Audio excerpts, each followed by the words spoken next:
लेकिन शमक ऋषि कैसे बैठे थे?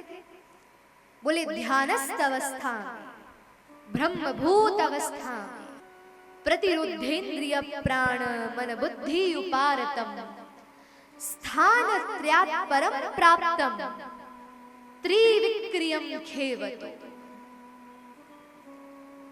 जिसमें श्वास तो चलती भी नहीं, ऐसी अवस्था में बैठे, नेत्र खुले हैं, शरीर वही है, इंद्रियां शिथिल है, श्वास भी नहीं चल रही, और शमिक ऋषि एकाग्रता से ठाकुर जी में ध्यानस्थ है। जब याचना करी तो कोई प्रत्युत्तर नहीं मिला। राजा परीक्षित क्रोधित हो गए, अपने बाण के अग्रभाग से एक मरा हुआ सर्प उठाया और शमिक ऋषि के गले में डाल दिया। अपमान कर वहां से चले गए। कुछ बालकों ने यह दृश्य देखा, जाकर शमिक ऋषि के पुत्र श्रृंगी को बताया। श्रृंगी ऋषि गंडकी नदी में स्नान कर रहे थे। जैसे ही सुना, हाथ में गंडकी नदी का जल लिया और जल लेकर श्राप दे दिया। इति लंघित मर्यादम तक्षक सप्तमेहनि दंशति स्वकुलांगारम चोदितो में तदद्रुहम।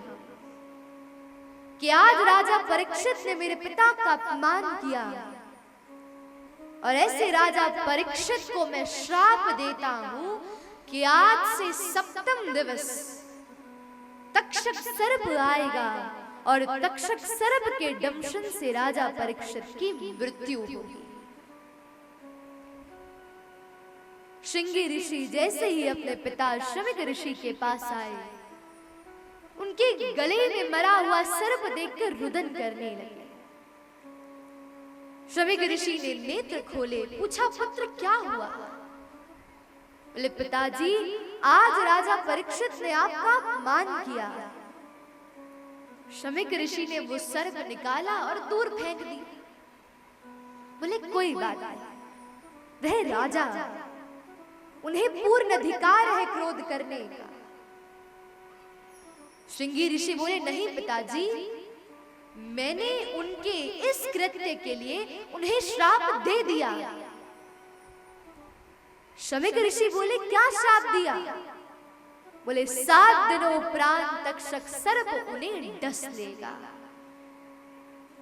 शमिक ऋषि क्रोधित हो गए। बोले हे पुत्र, ये उचित नहीं। अरे यदि संसार में राजा नहीं होगा तो अराजकता फैल जाएगी। और रही बात वो राजा, रोगी के रोग को दूर करना है, ना कि रोगी को दूर करना। तुमने ये दुष्कृत्य करके दंडनीय योग्य काम किया। उसी क्षण शमिक ऋषि ने अपने शिष्य गौरमुख से कहा कि राजा परीक्षित को सब बता दो। आज राजा परीक्षित जब घर पहुंचे, महल में जाकर जब मुकुट उतारा, तो आज दिन में जो जो किया उस सब की स्मृति हो गई। स्मृति होते ही विचार करने लगे कि अरे अद्यैव राज्यम बलमृद्ध कौशम प्रकोपितो ब्रह्म कुलानलो में, मेरे ये हाथ क्यों नहीं टूट जाते, मेरा राज्य क्यों नहीं जल जाता। अरे आज मैंने इन हाथों से एक संत का अपमान किया। इतनी ही देर में जैसे ही राजा परीक्षित शोक प्रकट कर रहे थे, उसी क्षण गौरमुख आया और आकर राजा परीक्षित से सब कह दिया। राजा परीक्षित श्राप का भाव सुनकर नृत्य करने लगे। परीक्षित की पत्नी बोली कि स्वामी, आपको कोई वरदान नहीं मिला, आपको तो श्राप लगा और आप नृत्य करते हैं। बोले नहीं, अरे इस ब्रह्मा के द्वारा कृत्य सृष्टि में कोई भी व्यक्ति ये निश्चित रूप से नहीं कह सकता कि उसकी मृत्यु कब हो, लेकिन सत्य कहूं तो मैं कहता हूं कि मेरी मृत्यु 7 दिन उपरांत होगी। और इस 7 दिनों के अंतर्गत ना तो यमराज मुझे मार सकते, ना ब्रह्मा मुझे मार सकते, ना भगवान विष्णु मुझे मार सकते। मेरे पास जीवन के 7 दिन हैं,